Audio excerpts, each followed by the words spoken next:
नमस्कार दोस्तों, welcome back to my channel. पिछले कुछ वीडियोस से हम चीटिंग के बारे में बात कर रहे थे।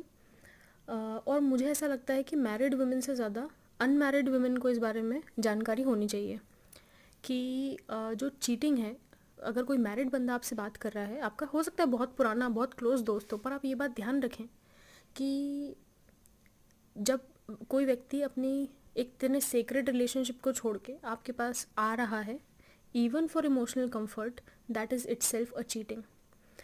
एंड अगर कोई बंदा इस चीज़ में केपेबल इनफ है तो आप इस बात को माने चाहे ना माने, अगर वो एक बार चीटिंग कर सकता है तो ये उसके जहन में है चीज़, वो अगली बार भी करेगा। तो हो सकता है अगली विक्टिम आप हो। और जहाँ तक आप देखेंगे, जितने भी आप केसेस देखेंगे, 99.9% जो केसेस हैं उसमें ये होता है कि लड़का ये कह के पीछे हट जाता है कि मैं अपनी वाइफ और बच्चों को नहीं छोड़ सकता। तो where does that leave you? आपने अपना टाइम, प्रेशियस टाइम इन्वेस्ट कर दिया, आपने सब कुछ अपना मतलब उस व्यक्ति के लिए कर दिया जो किसी का सगा नहीं है, बेसिकली जो अपने बच्चों का, अपनी बीवी का सगा नहीं है। वो आपसे कैसे उसमें इतनी हिम्मत अगर होती कि वो अपने मतलब अपना स्टैंड ले सके, तो वो शादी ही नहीं करता। जो इंसान में इतने गट्स ही नहीं है कि वो शादी करके हाँ बोल के और उसके बाद चीटिंग कर रहा है, तो आप सोचिए उसका लेवल क्या होगा। तो ऐसे लोगों से आप दूर रहें। स्पेसिफिकली मैं लड़कियों को कह रही हूँ, लड़कियाँ बहुत भोली होती हैं मन से।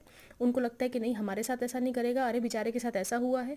एंड दे मेक श्योर कि वो ऐसी पिक्चर पेंट करेंगे लड़की की कि अरे लड़की कलेशी थी, ऐसा था वैसा था। बट बेटा, कभी ये चीज़ सोचना कि अगर मैं कोई कलेश कर रही हूँ तो कोई रीज़न होगा ना। सोच के देखो, अपने आप को फेज में रख के देखो कि ऐसा तो होगा नहीं कि आप सडनली उठे सुबह सुबह और आपने कलेश करना शुरू कर दिया कि आज मेरा मूड है कलेश करने का। It never works like that on a human level, on a psychological level. तो सामने वाला कहीं ना कहीं ट्रिगर कर रहा है ना। तो ये बात ध्यान रखिएगा कि अगर आपको लगता है और अगर आपको स्टिल लगता है तो आप ये आजमा के देख लीजिए।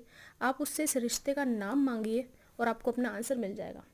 तो मैं उन लड़कियों को ज़्यादा जज करती हूँ जो मैरिड, मतलब जानने के बाद कि लड़का शादीशुदा है उसके बाद भी उसे भाव दे रही हैं। Please don't do this. आप अपनी ज़िंदगी से खेल रही हैं, क्योंकि लड़कों की तो फितरत ही वो है। आपको समझना पड़ेगा, आपको बचना पड़ेगा, आपको ऐसे क्राइम से दूर रहना पड़ेगा। आई होप आप समझ पा रहे हैं मैं क्या कहना चाह रही हूँ। धन्यवाद।